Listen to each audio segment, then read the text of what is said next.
At the end of your life, what will be your legacy? What will you leave behind for future generations? For the world, join the World Messenger, Izabela Lundberg, each week as she brings you a new distinguished guest from the business, sports, or entertainment world to share their success, their struggles, and their lessons. They will share their insights into current hot topics that affect everyone. Izabela facilitates an intimate, vulnerable environment to find the true value of humanity and real leadership.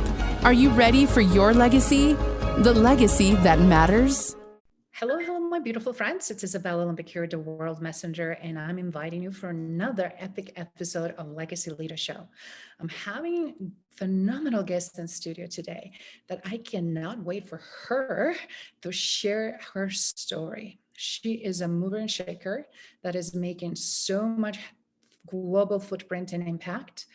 She is film producer. She's award-winning film producer, and she did tremendous work in documentary arena. She also is very well known in YouTube world, and with great impact that she created there, and now with tremendous impact that she's creating on LinkedIn and other social media. She is someone that has expertise in creating global movements. I'm sure all of us cannot wait to learn more, and also influencing and impacting people globally through education and technology and techniques that she can only do. So without further ado, let me introduce you to Amanda Kazzy Cryer. Hey, Amanda, how are you? Hi, Izabela. I'm well. Thank you so much for having me here. Thank you. Absolutely. It's such a pleasure to have you, and for everybody that have a chance to see some of your snippets of information, but don't necessarily know you. Now they're going to have a chance, opportunity to really get to know you. So first of all, you were joining us from Atlanta. And how is the world in Atlanta these days? It's nice. It's nice. The weather's cooled down, so it's getting a little bit, I mean, we don't really have harsh winters here, but it's definitely getting colder. The summers here are extremely warm. So it's nice to have that, the humidity dissipate a bit and to move into the fall. I love fall. Autumn's one of my favorite seasons, definitely. That's nice. That's fantastic. And you in the hub of very diverse actually city, and reason I'm mentioning that because Atlanta and just Georgia itself has a lot of growth, a lot of shifts and change, and specifically movements that are being sprung from there and that are still happening. And you're known as someone who unites humanity. So do you mind sharing how all this started? Sure. Thank you. Thank you. So it started, I mean, I've been marching for about 20 years. And one of my favorite things is there's a meme of this little girl, and I'm sure you've seen it, Izabela, and she has a sign and she says, "I can't believe we're still marching for this crap." She uses a different word than crap, but you know, I'm just going to say crap for these purposes. But I've been involved in activism work for a couple of decades. But I really started to take it very seriously back in 2008 when I met my mentor. Her name is Dr. Monica Sharma. She is the former director of capacity and leadership development at the United Nations. And she was with the United Nations for close to 25 years. And she resigned. And now she is still delivering these programs all over the world to bring people together, to unite people, and to really co-create the next global change makers. I've been working with her since then, off and on, and I often coach many of her workshops based in different areas of activism that people want to be involved in, whether it be the environment, education reform, mental health, justice reform, human trafficking, genital mutilation, you name it. I mean, the food, homelessness and poverty. We work with people, leading change makers and emerging change makers that want to make a difference in any of those areas, and many, many more, media as well. And then her and I are going to be co-leading a course together for media professionals coming up in 2024. That's how it all started. That's fantastic. So obviously 2 decades of opportunity to make a global impact, which you did in so many different ways. But also you are adding another tool. You're creating some really amazing documentaries. Do you mind sharing how did you add that addition to your range of skill sets, and some of your favorite projects that you completed so far? Well, filmmaking is what I've been doing for most of my life. So I've been working in the media industry for about 25 years. And I wanted to be a producer. So that was really what I wanted to get into. And then I moved into directing and writing as well. Right now, two projects that I'm working on are documentaries. One is based on mass incarceration in the prison industrial complex. And Dr. Yusuf Salam, who is part of the Exonerated Five, the Central Park Five, is featured very prominently in the documentary, as is Kate Basha. She's the president of the National Incarceration Association, and then Kit Cummings, who is the author of the new Convict Code and Peace Behind the Wire. So that really is a documentary looking at the state of the prison system and how it's become a system of retribution instead of rehabilitation. And so it's not serving anyone. And we're looking at ways to create a systemic change with that. Not saying that we have to throw out prisons. None of us are saying that in the documentary. None of us that are working together. We're working with government officials on both sides of the political lines, Democrats and Republicans, to really find a way to come up with solutions so that people aren't that. Let me just say something like, right now, for the first time in history, more than 50% of the prison population is 25 years or younger. And so there's a real issue going on. And Kit Cummings actually just told me that statistics the other day. And it was jarring for me to learn that. So what we've realized is that there's an actual school to pipeline prison happening, as well as a foster care situation to prison pipeline happening too. So we're looking at addressing it at many different entry points and looking at how we can put more effective services in place for the younger generation to learn from older people that have done time, that have learned from whatever it is that they've gone through. And we want them to mentor the younger generation in how to perhaps not make the same mistakes that they did. And we've found personally that the best people to mentor the younger generation are the guys that have been through it. It's a bit of a challenge to have everyone view returning citizens that way. There's some biases that go around with, well, if you've been to prison, you're sort of guilty for the rest of your life. Or it's not like if you make a mistake and you go to prison, and you do your time, you can come home and you're considered, an innocent human being. This digital punishment that follows you around for the rest of your life causes people to have certain judgments about you and maybe not see you as valuable parts of society. And we say something different. We believe something different. We believe that even if you've made mistakes and you've gone to prison and you've done your time and you want to make a difference now with the younger generation, we really want that to happen.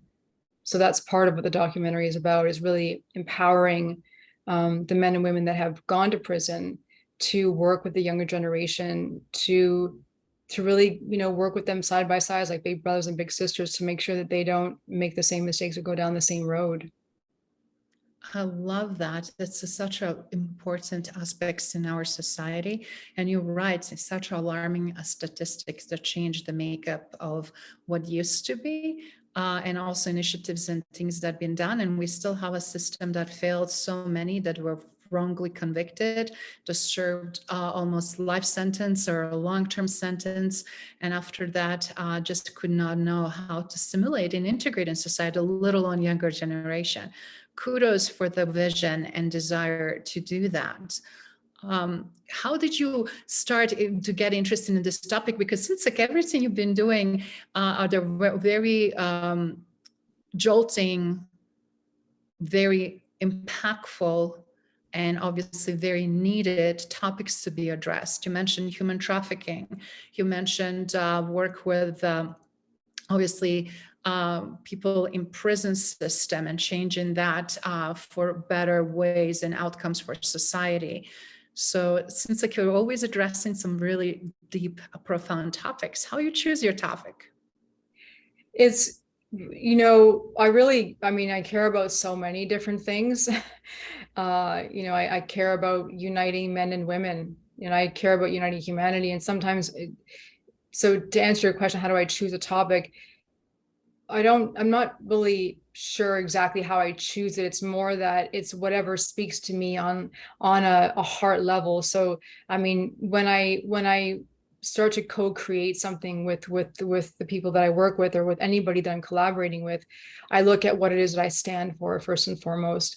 And my stand, who I am, is I stand for compassion, dignity, and equity for myself and all others. And so anytime I see that those things are not being created in a system, and they're not, and everyone is not experiencing those things, then a fire lights inside me. And I say, okay, well, how can we ensure that compassion, dignity, and equity is being created for all people in all of these systems that may or may not be working? So, when it comes to homelessness and poverty and mental health and addiction, we see a lot of those same biases going on with people not having access to effective care. And it's perpetuating these stigmas that are going along, because it's when we're not getting effective care for the things that we need, especially mental health, for just an example, we're having to deal with these things on our own and not having any support system in place to know how we can manage what we're dealing with. And so we start to get wrapped up in the stigmas that are being pushed by many media outlets. I mean, there's narratives that go around constantly, unfortunately, about how we should view ourselves and think about ourselves if we're dealing with a mental health challenge or mental health issue. And so it's difficult to understand, well, where do we go for the support? And even looking at movies and television shows and things like that, even though I think we've progressed in the area of moving away from biases and moving away from stigma, we've definitely made some progress in that area. We're still not quite there. And, even activism in itself is still coming from a place of quite a divisive narrative, quite an us versus them narrative. So even when we look at being activists for mental health, for homelessness and poverty, for justice reform, for prison reform, for men and women, for addiction, whatever we're being advocates for, we also have to really look inside of ourselves and saying, like, when we're designing our projects and designing what we're working on, where are we coming from? Are we coming from a divisive narrative in our heart? Because as humans, we sort of have that's already there. And we have to really look at how do we move from that space into a heart space, which is about, like, what do we really stand for humanity? And once we get really clear with that, then we can create what we're doing. We can design it in a certain way where that's the foundation. So everything that I work on and how I choose what I work on, to answer your question, is that if I see compassion, dignity, and equity missing in something, that's when I know that's what I want to work on. That's beautiful. And it really tells, because as you said, all of these causes are interconnected and they're codependent on one another in terms of changing the either system or raising awareness or educating people. And since, like, you leverage and utilizing the tools, which was beautiful to outreach and share that with the masses. So obviously you are creating, not only obviously partner with the existing change makers, but you're also creating and emerging change makers. Do you mind, for everybody watching and listening, tell your version what a change maker means to you, and why it's so important for us to have a more change makers that can support and make a difference with these causes and beyond? Yes, and you are a change maker, Izabela. You're a huge change maker and leader. It's the thing is that we're all change makers. There's no, I mean, sure, there's a lot of change makers who are more well known than some of us, but there are so many of us. I mean, first of all, every one of us has the innate ability to be a change maker. We all have that power within us to be that. Whether or not we choose to step into that to be that is a different thing, and it's neither right or wrong. We each have our goal in life, and wherever our journey is taking us, that's where we're going. But we definitely, I see that in every single person that I meet. I see a global change maker in everybody that I meet, every single person. And sometimes that's not what people choose to do. I mean, it's definitely a lot of work to commit to wanting to make a real change in an area, and not just sort of, I mean, I would say that a lot of people are out there in the world really creating change on a surface level. They're addressing a lot of symptoms, which is very, very important. It's not, I don't mean to say that that's very important. It has to be addressed. And then there's a lot of other people who are addressing the systems in which perpetuate those symptoms. So we're looking at root causes, then systems, and then also symptoms. So we have to sort of address all simultaneously to really start to shift things and have a real paradigm shift occur. Otherwise, if we're only just addressing the symptoms of an issue, we're never involving stakeholders and policymakers and change people who can actually implement new policy and implement new rules and regulations to change something so that it changes sustainably forever. My business partner, Mel Wymore, and I, we have a company called Big Change Makers. And what we do is we work with and we empower emerging change makers, people that really legitimately want to make a difference in the area, in the fields that they work in. So whether that be education, mental health, leadership, more about leading from the back than leading from the front. But anything, homelessness and poverty, the environment, whatever it is that they want to work in, and they're already working in that field, we want to help them become leaders in their field to create the changes that they see that something's missing, obviously, in the community that they're working in, their organization, their corporation, even their home life. What is it that they really want to change? And then how can they take that to scale and have it be a ripple effect? I know everyone uses that term today, ripple effect, but really it's like taking it to scale. And what we've noticed so far with the work that we've been doing since 2008 is that this technology works. It works to have people get very clear on what they stand for, and then to source the design of their project from that space. And when they source it from that space, it creates the type of results that they want that we can track. And that's when we know we're creating sustainable results, because there are a lot of people that say, I inspire this many people, or I do, that kind of thing. And that's wonderful. I mean, I get inspired every day by people who inspire me. It's wonderful. But how do we make that be a trackable, measurable result for then how that person who's inspired gets off their couch and then goes out and makes a difference in the world? If we can track that, then we know that that's becoming like a system change, right? But if we can't track those results, it's more kind of like pie in the sky, sort of, we're guessing that we're inspiring people, that we're making a difference, but we don't know for a fact. Absolutely. And you're spot on, because we need to also show the evidence how bad current condition and state it is, to create a sense of urgency in order to really also corral people to have a change, right? Or desire that change, or see what's possible. And also data shows what impact is being created and what's influence being created. And since like you have also the great data showing how much your reach is and what you're doing. But I'm glad you explained a little bit more about your social impact from change making standpoint, because we need a more change makers committed to that excellence and support, because plethora of issues that we're dealing with, and we can't possibly address them all, can we? We can't. But the thing is, what's so fascinating to me is that as a collective, you, me, and so many others, we all have our certain areas of expertise.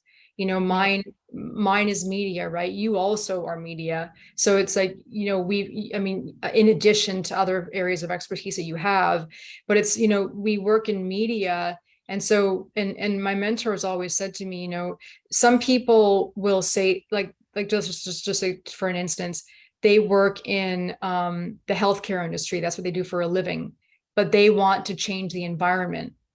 And so it's not that they can't change the environment. They can be a change maker in the environment. But I've always been taught to start where you are. Start where you are an expert, because that is where you have the most leverage. And that is where you can have the most access points. So, with me making a change, I looked at, okay, well, how can I make that change to address the things that matter to me that I really want to cause change in? And I said, okay, well, I'm a media expert. So I started using what I know to create and co-create messaging that creates new narratives and addresses things that are really important to me, that make a difference for me and the people that I care about and other people that I've spoken to. I think that it's important to look at where you are and then start there and look at, okay, how can I transform the industry in which I work in? And then from there, it all sort of goes from there. So like and this about me, I'm a huge advocate for mental health. And while I'm not a mental health professional, that's not the area that I work in. I use media as a vehicle to support mental health messaging, because that's something that I'm very passionate about. And I've been involved in just conversations about mental health because it means a lot to me, but I know that that's not the industry I work in. So I use the vehicle that I know to get those messages out there, to break the stigmas. So that's, yeah. That is very powerful. And it's also a great opportunity for others to think through what they're so good at it and what they can contribute and be part of the movement, because you're able to create tremendous movement and optimize all of that, right? Yeah, it's and one thing we've really learned about movements too, because that's a really interesting topic, is there's so many great movements that are created, and they are created. I would like to assume that they're created with the best of intentions when they're created. I believe that people create movements in response to something's happened, and then a movement arises because of something's happened. However, what we've seen is that activism work, a lot of it is being created on an unconscious level. And so a lot of movements are being designed in an unconscious way, not for any other reason, just that people, when we create anything, a project, a movement, whatever we're working on, again, if we're not sourcing our inner capacity as a leader and sourcing from our universal values, which is not just for ourselves, but for all others. If we're not sourcing from that space and we're creating from a divisive narrative, which is an us versus them conversation, which is very natural for us as humans to fall into. So if we're not creating from that heart-centered value, universal value place, the movements that we create are going to be a reflection of an us versus them conversation.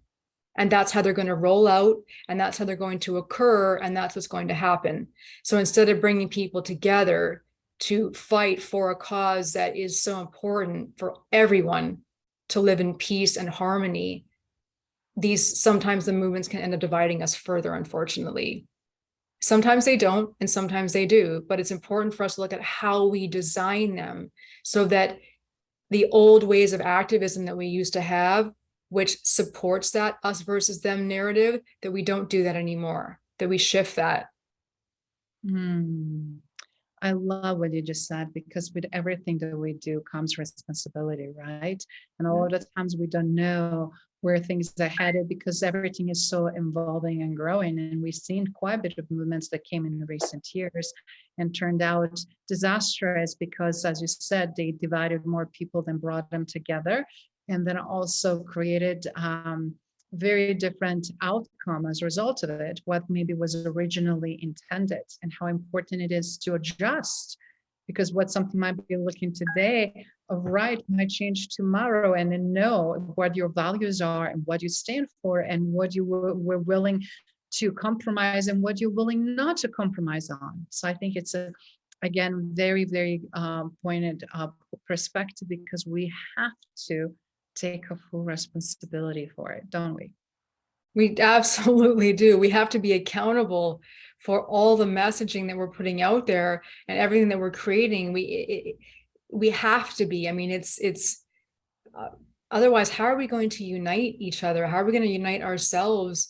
How are we going to know that we have the power to sway people's opinions? I mean, it's an interesting thing because, you know, as influencers, we're all influencers in some capacity. I mean, whether we're known on social media or not, or known in film or not, we're all influencing somebody. It could be someone in our family. We're all responsible for our communication. And it's like, anytime we plant a seed in someone's mind or their heart about a certain narrative or a certain idea, and then we see how that seed grows and flourishes in a human being, whether it be a child, a youth, or an adult, it sometimes it can go in a negative way. Sometimes it's positive when we're planting those seeds, again, from our universal values in our heart space, but sometimes it goes the opposite direction. And when we don't take responsibility and accountability for then having those deep conversations to work through whatever we may have contributed to that person's opinion or their way of learning or their way of being, it's I consider it being very irresponsible. And I think that as activists and as people who are influencing and putting messages out there into the world, we have a huge responsibility. And in my personal opinion, if we're going to change things and unite humanity, we need to get to work at looking at the kind of messages we're pushing out there. And it's really up to us. I mean, it truly is up to each one of us to take a deep look at that. I can't agree more. And I love that you're touching on too, because so many people crave, it's like, oh my God, if I can just get a followers, if I can get a visibility, but then it's like, we're getting visibility for what? Yeah. What do you stand for, right? We had that conversation before, and how many people don't have, you know, the cause or interest or gift, and they think it's just all about them.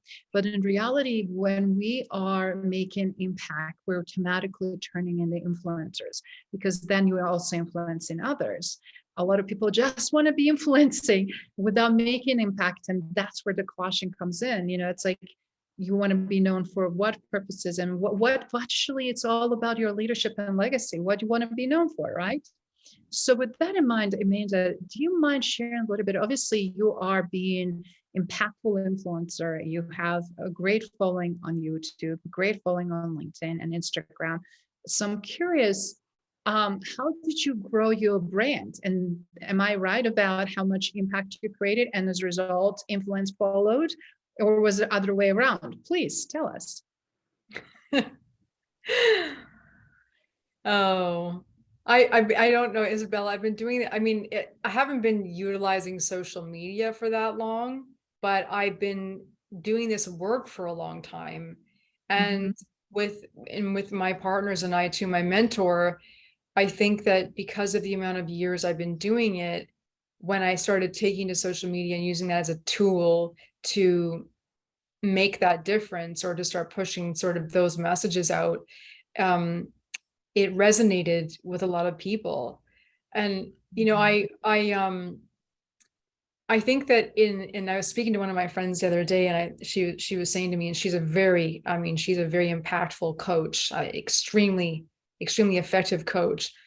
And she was saying to me, you know, that humanity, and this goes directly to, you know, your leadership on LinkedIn, humanity is, you know, has the sort of this ability just to be very resigned and often pessimistic, not believing that they or us, that we had the innate ability to actually make a difference. And I think that when people can get present to that they themselves are the one, not in a narcissistic, egotistical, let me be the next guru type of person, not that. But when they get present to that they are the one, like Rosa Parks, she's a perfect example. Betty Williams from Ireland, when they got present to that, they were the one to just stand up at the back of the bus.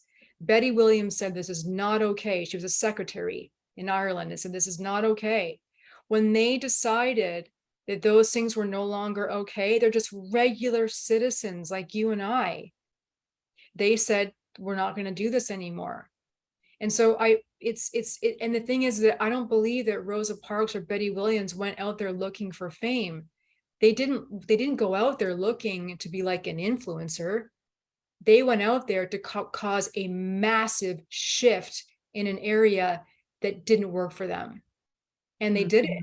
And as a result of them doing that, they, of course, then were elevated to this status. But I don't believe that that's what they went. They didn't do it for those reasons. They did it because they saw an inequality and an unfairness occurring and a great injustice. And they said, enough is enough. I love that example. And what you just demonstrated is when we follow our heart, our passion, when we do whatever we can, even though we don't think that our contribution makes some impact, but we create still that impact, and then we create a ripple effect. Another favorite word of yours. Just kidding. Then we have this opportunity also to influence. And this is the trajectory how it's being made, and always works. Right? Just the scale, the question is how much is scaled, and with the social media and everything else. And I love, because a lot of people will ask how things are happening, why they're happening, but they don't realize there has to be value, has to be something that it's genuine, that is not staged, and at the same time has to be for the right cause, that is not self-serving, that is also bettering humanity. Yes. And that's why, when I think about you, you're a good example of someone who, I mean, everybody knows who you are. You have your own podcast, you have your own show. And so people know who you are, but you still lead from the back, which is that it's an interesting thing. I mean, some people call it lead from the back, some people call it servant leadership. I wouldn't say it's really servant leadership. Someone the other day told me that that's how I am. They told me that I'm a servant leader. I said, it's not exactly the same thing. It can be considered similar. And that is because, I'm involved in co-creating other leaders to stand with me beside me as a leader. I'm not the one leading the way and they're not following me. And that's not the type of leadership that that's not the type that I teach. It's also not the type that I empower people with. We empower people with the tools to become the leader. I'm not their guru. They don't look at me like that. We're equal. I may have some tools that they don't have, and they've got tools I don't have. So there's like an equal exchange of both student and teacher learning. I mean, even my mentor, who's in her 70s, who's been doing this for 50 years, she still says I'm a student. And it's that kind of humble leadership that I've found is the most effective. I found that, and I'm not saying that people who lead differently are not effective, because they are. We see many of them being very effective in the world. I just often wonder, I see how effective they are as an individual, but I often wonder how effective they are in how many leaders they've created in the world. And if they've tracked that, change makers. Wow, that is deep and profound. Thank you so much for actually highlighting me in that mix, because but also wanted to say genuine leadership, and I love this distinction between actually leading from the back and then servant leadership. I agree with you. It's two different things, but are great components, great skill sets to have, which you obviously demonstrating very, very well. But you're right. How do you measure that impact? And are you producing other leaders who is truly following you because they identify with the value, with the mission, with the vision, with the outcome, so that they want to contribute, right? And they want to engage. because right now we need more of those transformative, innovative leaders that are willing to do in the new ways things are never done before, right? Because right Yes. now we're in the world of social media, digital footprint is here to stay. It's rapidly expanding and growing in so many different dimensions. And how do we capture stories? How do we capture all these causes? And how do we move the needle? And it seems like you have some great answers here. Well, it's just, I mean, you and I have had this conversation and I love this. It's like, how do you as a change maker and a leader know that you're having an impact in the world? And to me, the only way that I can measure that is seeing how many change makers I co-create. Because it's like when I die, how many change makers did I co-create in the world that are now making change in their areas that they want to make changes in? How many of those? And then we're all working together as a collective to make this global change. But it's like, if we don't have evidence of other change makers and leaders that we've empowered to step into their greatness, if we don't have evidence of that out there and we're the only leader with a bunch of followers, and people have to continue coming to us for the advice, for the guidance, for the leadership, like we're their guru, then how do we know the impact we're having? The only way I know I'm having an impact is when I can see the people I'm working with, that I'm, let's just say, mentoring, for lack of a better term, or that I'm empowering, that I'm working with, when they're leading the charge in their industries and they're the ones creating systemic shifts. And I'm like, okay, there we go. There's my evidence that I had an impact in the world, because that person is now a change maker in their area. Mm. I love that. And also creating room and space for new change makers, right? And then collaborating, because the needs are tremendous and opportunities are exponential. And I love how much you emphasize on a collaboration, but also love, because as you know, we're here on the Legacy Leader Show. And one of the things that I always pay attention is, who are the leaders that are living and leading at the current time? Not only their mission, but also that are really leading with the power that is creating impact. Because to me, it's all about impact, right? And what that impacts look like. Is it positive or is it negative? Is it from what intention or what not? Because then ultimately what people don't understand is ensuring that you are also going to leave phenomenal legacy behind. So with that in mind, I'm curious, what would you like to, you already have a tremendous trajectory, but what would you like your legacy to be? I want to co-create 1,000 new leaders, before 1,000 global change makers before I die. Wow, that is very specific and very clear. Movers and shakers on global scale that can carry on the work and move forward. Wow. Amanda, you've been through a lot yourself. And one of the things I want to circle back, which I want to now leave the audience with something very powerful. You've been going through a lot of changes in your life from early on. Do you mind sharing a little bit about yourself so that people can see, if you can still do what you do, that it's no reason and no excuse not to do what they can? Do you mind sharing a little bit about what you've been through, so that they can understand not only where this power and drive comes from and a tremendous determination, but how it's important to unlock that with every other human being that is watching, listening, and coming across this content, so that you can tap into the beautiful passion and unleash that and do the same?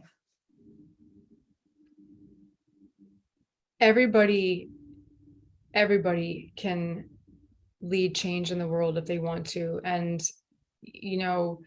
as a very, very young child, my mom and dad got together when they were very young. They both came from awful upbringings, unfortunately. My family's from Ireland, and my grandfather was a Protestant, and he married my Catholic grandmother, which was not okay, because the Catholics and Protestants were killing each other for a long time in Ireland. So when you married outside of outside of your religion, it was frowned upon. And I'm not sure if that's why my dad's home life was so bad, but regardless, he was raised in a very abusive home life. My mom came from a very difficult home life as well, and she left home very, very young, and she met my dad. They were children when they had me and my sister, and when they split up, my mom was left at 24 years old with my sister and I, and she had no support from her family, very little, if any. And she didn't have any support from my dad's family either at that time. And we experienced being homeless and living in women's shelters. The YWCA is something I remember very clearly. And also getting our food from the food banks and our clothing from churches. And I recently was interviewed, and I was telling this story and saying that, I didn't really realize that anything was wrong with the situation, because my mom was so great at making everything fun and making everything okay. I didn't feel like anything was really wrong. I mean, even the women's shelters, we stayed in bunk beds with other women and their children. And so it was fun for me. I was a kid and I was playing all the time, going to school. But I noticed that as I got older, that people treated us differently. And I didn't know, obviously, I had no idea what classism meant when I was that age, but I did notice that people did treat us differently. And I felt different because I didn't have the same things other kids had. I didn't have the new shoes or, the best jackets. Sometimes, we bought our clothes a lot of the time from Salvation Army. And so there were things that I realized that other students that I was friends with in my classes, things that they had that I couldn't have. And it was okay. I understood that we didn't have the financial means to be able to have those things. I was okay with that. Fast forward a couple of years, I went to go live with my aunt, my uncle, and then also my sister and I went to go live with my grandma as well.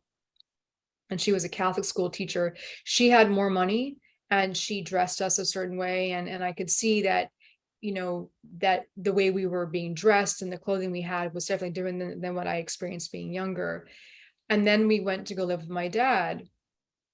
And when I was a little bit older, and my dad was, obviously a single dad with my sister and I, and he was still very young himself and learning how to be a father.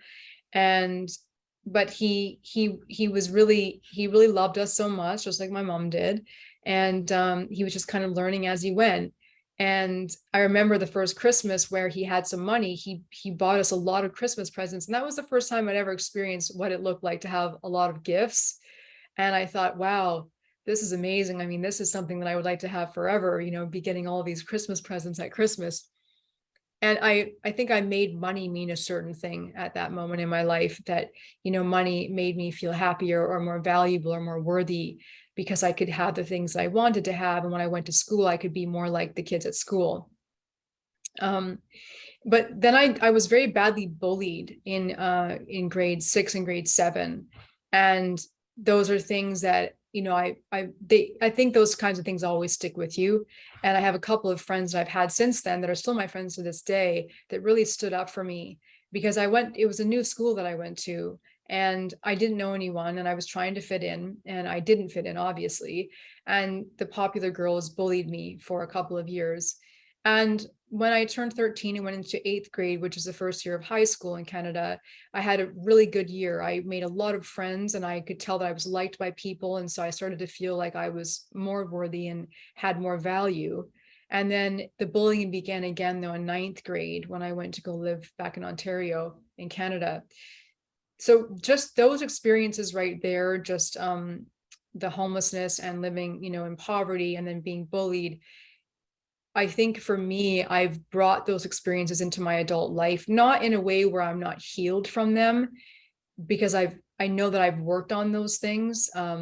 But they've given me a sense of, like, anytime I see someone dealing with something like that, someone that's being oppressed, someone that's got that doesn't have a lot, someone that's dealing with something like that, it's an immediate, it lights a fire within me to want to see how I can contribute in a way to make a difference and co-create something to make a difference in that area, so that those things don't keep occurring to other human beings. I wanted to see that kind of stuff stop with me. Unfortunately, it didn't. And there are a couple of people I just wanted to mention. Daisy Coleman, who was cyberbullied very, very badly. I followed her case from 2012 onward. And it was a horrific thing that happened to her. And she ended up committing suicide a couple of years ago. And then her mom committed suicide a year later, Melinda Coleman. And it's those types of things that because of my own personal experiences, whatever I can do that's in my power, that I have the ability to do to make a difference in those areas, is something that I want to do, because I remember what it feels like to go through those experiences. And then, if you wanted me to talk about the health thing, I'm not sure if you wanted me to go into that. That's something obviously different.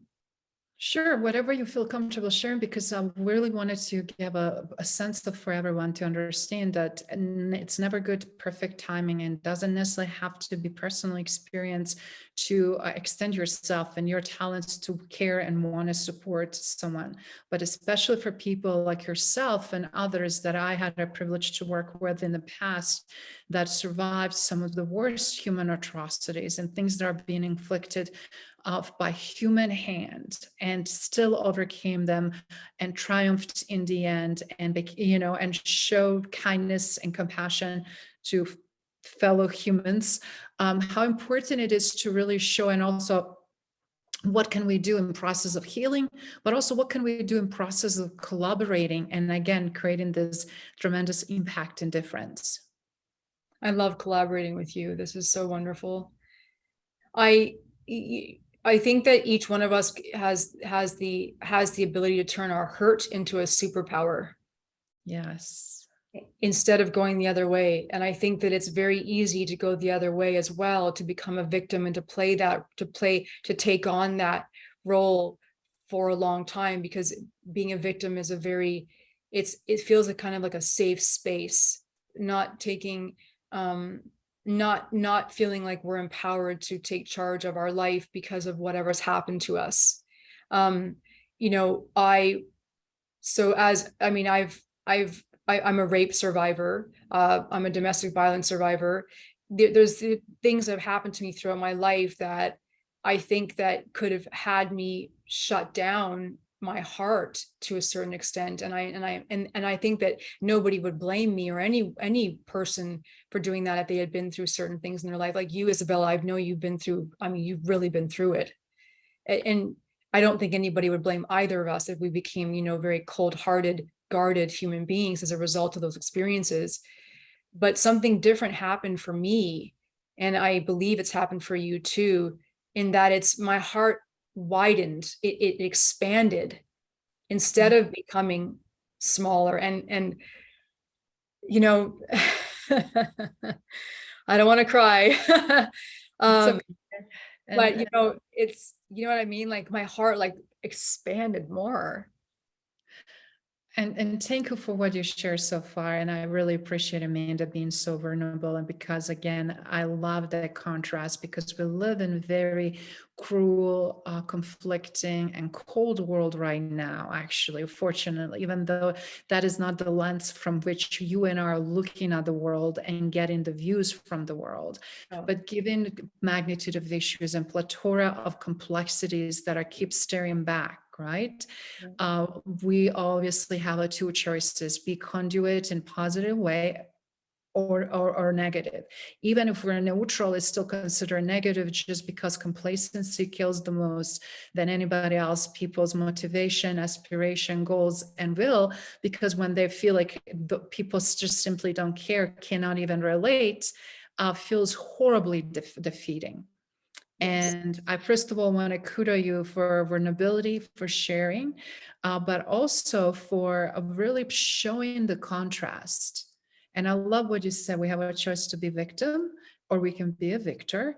We have a choice to step up and, as you said, shut down or open our heart wider, because that just also shows how much pain and hurt is out there, not to justify people's action, right? But how important it is to create opportunity for healing, opportunity for collaboration, and opportunity for different narrative to be written. And seems like you're rewriting some beautiful narratives here. We are. And it's I think that everything that we go through in life, and everyone goes through adversities, everybody does, obviously some more than others, for sure, but we all go through adversities in life. And how we choose to take those wounds and those adversities and transform them, like I said, into a superpower, so that we don't shut down, so that we expand, is I think the only way we're going to unite humanity. I mean, I look at all these different sort of conversations that are going around about, well, these people did this to me, and these people did this to me. I'm thinking to myself, okay, I got that. I hear you, and you're valid. And obviously truth is very subjective too, because it depends on what we've been through. My truth is different than yours, and that someone else's truth is different than mine. Some are obviously universal truths, but those truths in particular, so it's like, how do we validate people, not based on their opinions, but based on, because we have compassion and dignity and equity for ourselves and all others. So I don't think our opinions are what's going to change the world. It's our values and what we stand for that's going to change the world. Everyone's gotten opinions, are like, people just fight constantly and debate about opinions, and that's fine. I have no interest in joining a debate club, because it's not, I would rather just listen to what your truth is, share my truth, and then be like, wow, I didn't know that. I would love to listen to someone that has a completely different experience than I've got, and learn from them and be like, wow. And then all of a sudden have my perception of something completely shift because of what I've learned from someone, not from out of the gate make them wrong because they have a different opinion than me or they have a different experience. I mean, we can't solve anything by doing that. So how do we create these safe spaces where people can be fully self-expressed? But when they're fully self-expressed, and I use that term very carefully, because in this country, especially when it comes to the amendments and being able to have, freedom of speech, a lot of people don't use that responsibly. And so how do we create safe spaces where people can have freedom of self-expression, but know that they're standing in universal values for everybody else in that space, as well as themselves? So it's like a respond and realize, like, we're listening to someone, and we're listening to something that might trigger us or might have triggered us in the past, but we're not going to let that happen this time, because we're going to do a deep listening, a deep dive into what they're saying, and really get where they're coming from. And then we're going to be able to share with them too. It's something, that is such an important exercise for all of us to do, to really listen to each other and listen to one another. And I don't think we do that enough. I really don't, but I think we can. I believe that we can create those spaces where we listen to each other. And I believe that is what's going to shift really for all of us. It's going to bring us together when we can learn to listen to each other. And can I just give one example of that? Sure. It's, when I think about, men and women is a really good example of that. There are a lot of groups in this world who may not want men and women to work together, on both sides, or they're saying that, women are one way and men are this way. And I don't see it like that. I see that women and men provide something for each other that is its beautiful harmonious relatedness and relationship with each other, and that they're equally as valuable, men and women both. And so how can we work together instead of dividing us and fighting? because it doesn't make any sense to me, because we're allies and we can work together. And so I'm very committed to uniting humanity and working on uniting not just the sexes, but, you know, in uniting everyone from every different background. You can be proud of who you are and have dignity in who you are, and let's work together. Let's get to work on, you know, solving some of these big things that are going on in the world, and let's you and I have these conversations, these difficult conversations. Let's listen to each other. Thank you for listening to Legacy Leader Show. If you enjoyed the content and had a positive experience, then please leave us a positive rating. In addition, leave us a positive review whenever you are listening on whatever platform there might be. Make sure your friends and family also know about the benefit and value that we provide and what we have to offer. Cheers.